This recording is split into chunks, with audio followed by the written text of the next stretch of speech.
versinya lain. Kalau Ki Gendang dengan Pak Tony, saudara tadi versinya dari versi Jawa. Ya, kalau saya dari versi Tionghoa. Karena saya belajar dengan seorang guru, dia sudah 42 tahun belajar ilmu itu. Dan dia pun saudara dengan gurunya lagi yang ada di Semarang itu kenal. Ya, ada hubungan dengan kakek gurunya Pak Tony. Jadi saya pun belajar, saudara. Saya juga ingin belajar ilmu menghilang.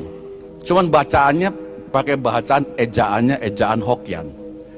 Ya, pakai Long Chong Bo, itu semua hilang. Itu selalu ditekunin baca-baca mantra itu bisa hilang. Dan juga bisa mendatangkan hujan, bisa. Guru saya juga demikian, orang yang baru kena santet, kalau saudaraku itu bukan memang sudah mati, dia bisa hidupkan kembali. Ini luar biasa, saya diturunkan ilmunya itu. 90% ilmunya sudah diturunkan ke saya. Tinggal sedikit lagi, 7,5 tahun saya belajar. Saya belajar tadi, Pak Tony bilang betul, saya langsung tingkat tinggi karena begitu saya masuk, saya seorang presiden direktur. Ya, kalau saudara tahu buku tulis AA yang dulu adalah saya. Nah, saya saudaraku memberikan banyak sekali bantuan, baik mobil, baik kendaraan motor dan sebagainya. Jadi anak emas saudaraku, malam saya belajar, diberikan kekuatan. Saya selalu dijaga, saya selalu diberikan yang terbaik, ilmu-ilmu bacaannya, mantra-mantranya. Nah, saudaraku, sampai saya menyembah 28 patung-patung.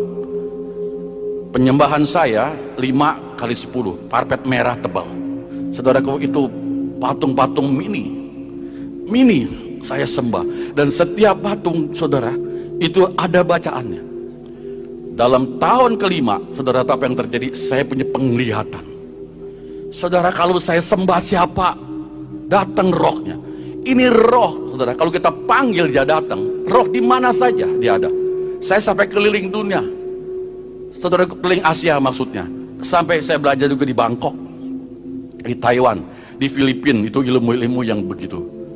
Kalau Jawa Tengah, Jawa Timur, semua sudah, saudaraku, ya, ke candi-candi saya sudah datangi semuanya. Saya belajar itu dari guru saya. Sampai terakhir saya mempunyai satu mantra yang namanya Ong Tian Te Ong Ong. Itu raja di atas segala raja. Mantranya Lucifer itu, saudara. Ong raja, Tian langit, Te Ong Ong raja di atas segala raja. Mungkin yang Anda bisa bahasa Mandarin. Itu saya sampai demikian. Saya harus belajar 40 hari, saudaraku. Vegetarians, tidak makan barang berjiwa, dan 1 hari hanya makan sedikit saja. Dan terakhir waktu saya belajar ilmu itu tidak boleh ngomong.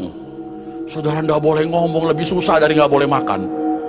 Ini namanya orang hidup mau ngomong. Begitu terus seperti orang gagu.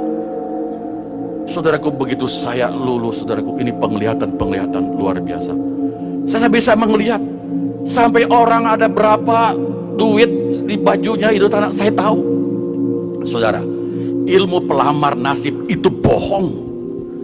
Saudaraku, saya belajar, guru saya mengajarkan pelamar nasib orang nih, giniin caranya.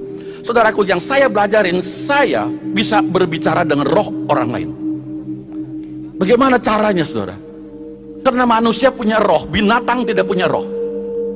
Jadi manusia yang bisa, orang datang kepada saya hanya memerlukan satu kertas. Dia datang pada saya ingin menanya, keluarkan rohnya. Siapa nama kamu? Saya tulis. Dia yang sedang itu, dia bilang, saya bilang diam dulu, diam. Ya, saya ingin berdoa. Padahal nggak berdoa. Saya baca mantra, saya cabut rohnya. Saya punya kekuasaan sampai di sana. Keluar. Siapa namamu? Ini istri, anak, ayah, ibu, saudara semua. Setelah saya tulis, saya tahu nama you ini bukan semua. Kagetnya setengah mati, saudara. Kok bapak tahu ya? Bahkan saya nggak tahu, dia yang ngasih tahu. Nah ini, saudara, jadi saya tuh peramal nasib, saya ramalkan dia, itu semuanya bohong. Jadi saya cuma tahu karena dia yang beritahu rumahnya di mana. Setelah itu, saudaraku, saya angkat rohnya, saya ajak kemana, saudaraku. Itu kasetnya ada dijual di depan, saudara. Kalau ntar mau beli, saya juga kasih kepada Pak Ki Gendang sama Pak Tony, saudaraku. Jadi saya bisa tangkap rohnya. Rumahmu di mana? Pergi sebentar. Karena di dunia roh tidak ada ruang dan waktu di dunia roh. Begitu saudaraku pergi, saya tinggal nonton. Bapak rumahnya ada ini kan, itu kan. Tambah yakin sama saya. Wah, saudara, kalau orang udah digituin, ini suhu Hebat, waduh saudaraku. Luar biasa, mereka percaya, mereka yakin apa yang saya katakan memang betul, saya nggak kenal dengan dia. Saudaraku, ilmu yang saya pelajari itu sebetulnya semua tipuan. Demikian pula peramal nasib. Saudaraku, saya belajar dari buku yang kata ada di tempat jual dupa-dupa itu ada namanya tungsu gitu saudaraku. Sebab saudara, saya melamar nasib orang, saya peramal itu nggak pakai mantra, nggak pakai dupa. Jadi orang percaya bahwa itu hanya pakai tulisan-tulisan gitu. Ya, saya hanya tahu hari apa lahir, bulan berapa, saudara, tanggal berapa, tahun berapa. Tahun hanya ada 12. Satu tahun 12 bulan. Jadi satu bulan 31 hari yang ada. Ya, satu minggu 7 hari. Satu hari 24 jam. Hitung saja dari situ, semua bisa, saudara. Jadi kena dasar tidak pakai mantra, tidak memakai dupa, orang percaya dihitung.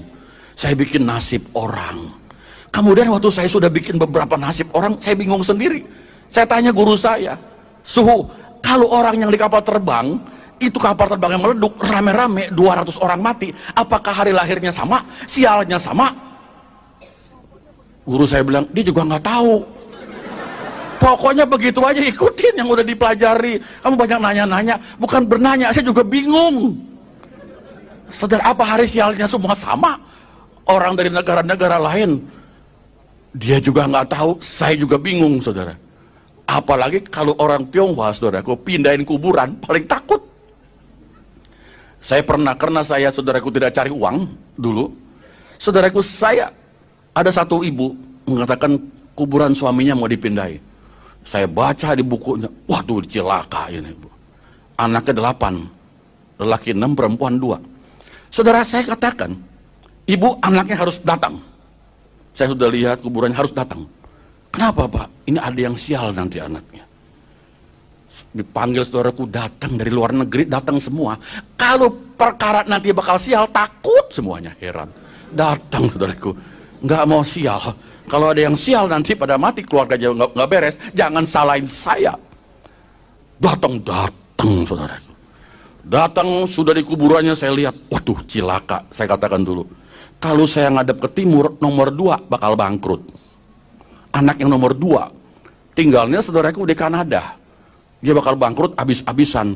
Yang nomor 2 bilang, Pak, jangan saya, geser aja koko saya. Biar dia yang mati, dia yang hancur, jangan saya. Saudaraku, perkara rezeki, walaupun kakak, tetap saudaraku, ya, dikhianati. Amin saudaraku, ini orang dunia. Kalau saya putar lagi saudaraku ke barat, kena lagi yang nomor 4. Semuanya ndak mau, hancur ndak mau, pada mau memberikan uang. Saya bukan uang segitu, dikasih saudaraku 50 juta, 30 juta, saya bilang saya ada uang, karena saya seorang prestir, jadi saya ndak mau uang itu. Saya akan bantu dah. Juga bingung ngadep kemana yang bener, nggak tahu saudaraku. Saya bilang sekarang harinya robah. Saya cari hari yang baik, semuanya selamat. Bahas juga nggak tahu hari yang baik yang mana, saudaraku. Saya cari saudaraku. Saya katakan ini jam 10 malam, bongkar supaya selamat. Saudaraku, dia laksanakan jam 10 malam. Saya juga bingung jam berapa, hari apa yang bener. Saya bilang jam 10 malam, dia juga jadi takut. Bingung saya saudara, yang mana yang benar. Saya sebagai orang peramal nasib juga bingung. Maka itu saudara, peramal nasib saudara, kalau Anda percaya pada peramalan nasib, Anda sudah mempertaruhkan diri Anda di bawah kutuk kuasa si iblis. Saya bikin tulis-tulis 9 macam diajarkan, 9 macam. Saya bisa tempel di rumah, sudah tempel saudaraku, saya kasih kekuatan, betul, ada sinar. Cuman siapa yang jaga? Nggak ada yang jaga itu rumah. Saya lihat ada roh-roh jalanan, lo ikut ya, jagain rumahnya. Main suruh aja, saya pikir roh itu baik semua. Main saya undang aja jaga, ngikut. Saudaraku, roh gentayangan. Begitu mata saya terbuka penglihatan, saya jadi bingung. Orang dengan setan saya tidak bisa bedakan. Sama kalau lagi ngumpul, apalagi kalau tetangga dekat sauna lagi ngeruat, pakai golek banyak begitu macam saudara. Jadi saya lihat itu yang nonton dengan yang ditonton sama. Semacam saudara, kalau lihat, kok itu ada orang, suka begitu kan? Orang nggak bilang, tuh setan dah, orang, tuh ada kakek-kakek di situ, ngapain? Mana? Nggak ada. Saudaraku, saya bisa gila. Kenapa? Kalau pergi ke wihara, pergi kemana, saya melihat ada meja, ada kursi, ada tempat yang disembahyangi. Saya bilang, lewat sini, sini, jangan situ terkena. Mereka bilang, nggak ada apa-apa. Kok bagaimana? Lihat dari mana? Itu loh, ada meja, saya lihat begini. Saudara, bisa gila tiap hari ngeliatin hal seperti itu. Ya, setan, orang, saya udah nggak tahu yang mana ngomong-ngomong. Ada nenek-nenek datang minta siri, katanya, siri. Minta duit, nggak ada. Saya bakarin duit yang orang mati itu bener jadi duit, saudara. Coba luar biasa emang. Saudaraku, siapa yang nggak senang? Saya nggak pernah ketemu Yesus. Nggak ada. Saya sembahyang, saudaraku, kuankong saja sudah 3. Belum patsian 8 dewa, ada 8. Jadi rame kuanimnya 3. Jadi kumpul di situ, saya baca mantranya seratusan. Ingat, saudaraku. Yang perkara mantra ya, memang kalau Pak Tony tadi sempat kolaps, lupa semua. Kalau saya enggak, ingat. Lama-lama nggak dibaca juga bisa lupa. Nah, sampai di situ, saudara, saya mempunyai kekuatan itu. Saya enggak takut kada orang yang nggak bayar utang. Saya baca mantra, saudaraku. Roh saya sendiri pergi. Nah, ini yang bedanya dengan yang Pak Tony. Pak Tony itu mengundang roh luar untuk mengerjakan sesuatu. Kalau saya enggak, karena saya enggak pernah kesurupan. Saya tidak pernah digunakan oleh kuasa itu. Mereka yang mengajarkan saya, memberikan kekuatan kepada saya. Apalagi waktu saya semedi, saudaraku, saya bisa melihat ini keluar satu seperti seutas tali perak. Rame-rame nih, ada 28 orang lagi semedi. Saya tahu kemana larinya, karena ada talinya. Ada yang ke Banten, ada yang ke Cirebon, oh lagi di sana lagi belajar. Itu, jadi bisa melihat. Saudara, begitu saya punya penglihatan yang begitu hebat, saya iseng-iseng lagi nonton TV, ada pertandingan sepak bola. Siapa yang menang nih? Di mana nih? Oh, di Italia. Saudaraku, saya baca-baca mantra, bisa ngobrol sama penguasa yang di sana di lapangan itu. Tinggal disetel mau menang siapa gitu. 3-2 Inggris lawan Prancis, menang Inggris, terserah maunya mana. Saudara, itu bisa disetel. Saudaraku, saya bilang yang mana menang, sudah gitu saya beritahu teman-teman, pasang-pasang 3-2 menang Inggris gitu. Pada masang kena, ketagihan nanya lagi. Orang kalau udah menang ketagihan, kalau udah kalah penasaran, itu main judi. Saudara tahu. Sampai saya sudah ditanya, saya bilang guru saya, hebat lu. Saya bisa lihat suhu. Saya dimaki, kamu nyolong uang orang ya? Saya bilang tidak, saya tidak nyolong. Saya beritahu, kamu harus vegetarian lagi cacai 40 hari, saudaraku. Saya nggak berani lagi melakukan hal seperti itu. Takut disuruh nggak boleh makan berjiwa, suruh puasa, bukan puasa, puasi, saudaraku. Jadi susah. Nah, saudara, setelah itu saya sudah punya kekuasaan. Orang yang dimana di dalam usaha saya nggak ada yang nggak bayar utang. Saya baca mantra, baik yang di Semarang, di Solo, di Surabaya. Kalau terlambat bayar sampai 2 bulan nggak bayar, saya panggil. Saya tanya, mau bayar nggak? Rohnya dipanggil. Saudaraku, sama dengan orang-orang yang biasa, sepi, masih belum ada duit. Nah, dagangannya rugi, gitu dulu ngomongnya. Saya bilang, nggak mau tahu, bayar 3 hari lagi. Saya suruh pulang. Saudaraku, hati orang itu merasa ingin bayar, takut gitu. Bayar, saudaraku, transfer. Saudara, siapa bilang roh itu tidak bisa dimain-mainin? Bisa. Karena orang-orang dunia, saudaraku, mempunyai tubuh dosa dan tubuh maut. Maka berlakulah hukum dosa dan hukum maut kepada setiap orang itu.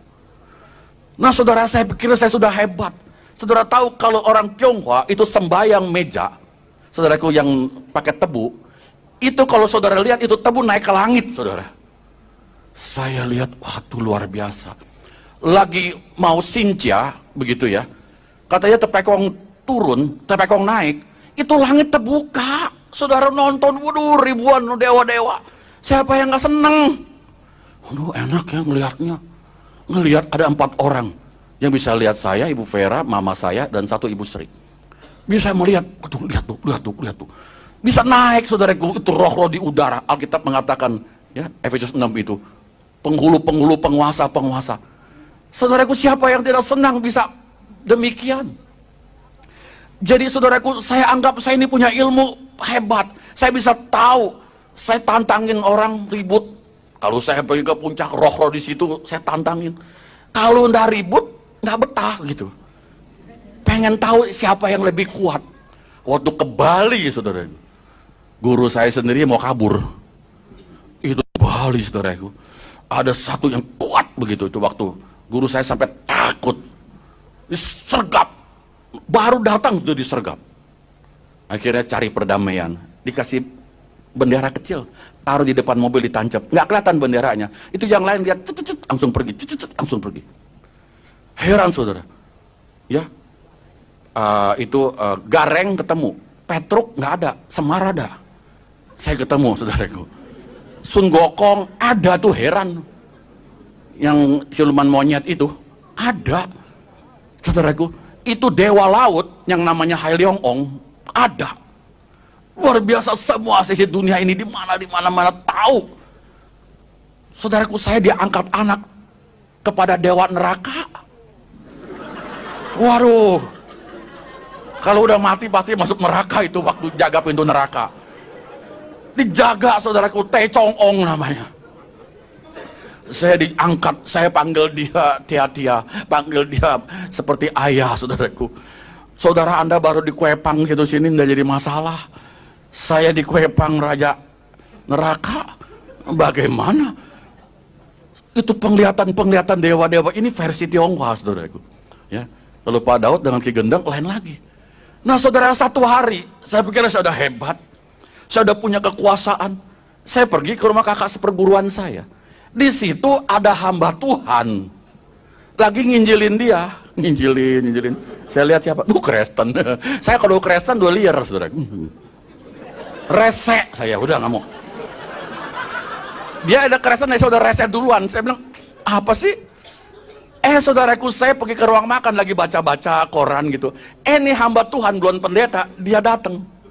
Bro. Dia panggil saya bro, saya bingung. Nama saya bukan Bruri, panggil Brul begitu.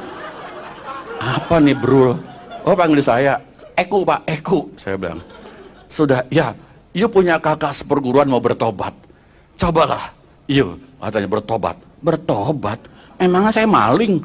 Saya nggak tahu loh saudaraku. Emangnya saya tukang bunuh orang suruh bertobat? Ini kan presdir suruh bertobat.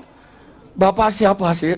Saya hamba Tuhan. Gereja saya di sini kasih tahu. Oh, orang Kristen. Pantes ngomong begitu. Begini dah. Kalau Bro nggak sempat, hari Jumat saya datang ke rumah you, boleh? Ini hari Selasa. Saya pikir nggak sampai Jumat. Ntar malam juga gue comot loh. Gitu. Saya bilang ntar malam lo gue comot loh. Saudaraku, saya sudah 90% dari guru saya. Udah dapat begitu kekuatan. Ntar malam saya bilang, Kristen kecipet lu. Ya gitu, saudaraku.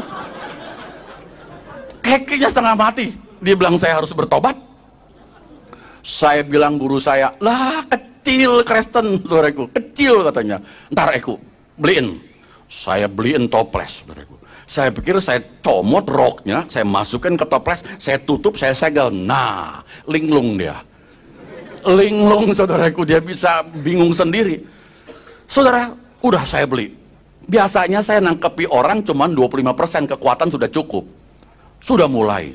Guru saya bilang, baca mantra mulai di 11:30. Saudara, kalau malam itu saya lihat di udara, kris-kris di udara tuh, di mana-mana terbang. Banyak. Ya, makanya orang Kristen kalau berdoa kemalaman suka ngaco. Ngeliat kemana-mana gitu. Bapak dalam sorga, terima kasih atas berkat ini. Tadi gue lihat si Mecen. Si Mecen. Bingung jadinya saya. Full press body lagi. Full press body. Emang Toyota. Sudah. Putih lagi langsing. Istri gue langsung. Istrinya langsung, dia langsing. Ingetin. Heran saudaraku. Jadi diberikan gitu. Saudaraku, waktu saya baca mantra, saya keluar roh saya. Dia dekat rumahnya, dekat Gajah Mada. Saya di Mangga Besar itu waktu. Keluar, balik lagi. Tadi Pak Daud bilang kalau nggak kena balik sendiri. Kok goyang? Orang Kristen kok ada ilmunya? ilmu apa nih Kristen nih? Saya hantam 70%, tambah saudaraku. Saya baca mantra penglihatan. Saya lihat saudara orang Kristen itu lagi tidur. Dia lagi tidur, tapi terang seperti lampu las. Orang ngelak, ada apa nih, ilmu terang apa lu? Saya lihat ilmunya kok terang-terang begini jadi silo. Saya bilang coba saya semua pakai semua kekuatan 90% saya hantam cilegar saudaraku, nggak sampai 2 meter, belum sampai. Saya terpental, terguling-guling, hampir muntah darah saudara. Kalau saya muntah darah, saya meninggal, mati. Saya tahan seperti pada Daud tadi, saya tahan. Saya bilang, waduh, orang Kristen kok ilmunya dalam juga. Besok hari Jumat saya tunggu, mau ketemu. Jadi saya nungguin dia, nggak sabar tuh, Rebo, Kamis, Jumat dia datang saudaraku jam 5 sore. Saya bilang, Bur, saya mau jadi murid you. Kenapa Pak? You nggak mempan, dia apain saya? Dia lagi tidur saudaraku, dia nggak tahu. Nggak mempan. Jadi saudara orang Kristen yang kudus, saudara tahu kenapa dia nggak mempan? Dia baru puasa 40 hari, itu hari ketiga buka puasa. Nggak tahu Tuhan suruh dia puasa. Akhirnya ketemu saya. Saudaraku, terang begitu. Orang Kristen yang sungguh-sungguh di teluk nggak mempan, saudaraku, di guna-guna nggak mempan, disantet nggak mempan, di pelet juga nggak bakal lengket. Ini nggak dipelet, lengket sendiri. Coba.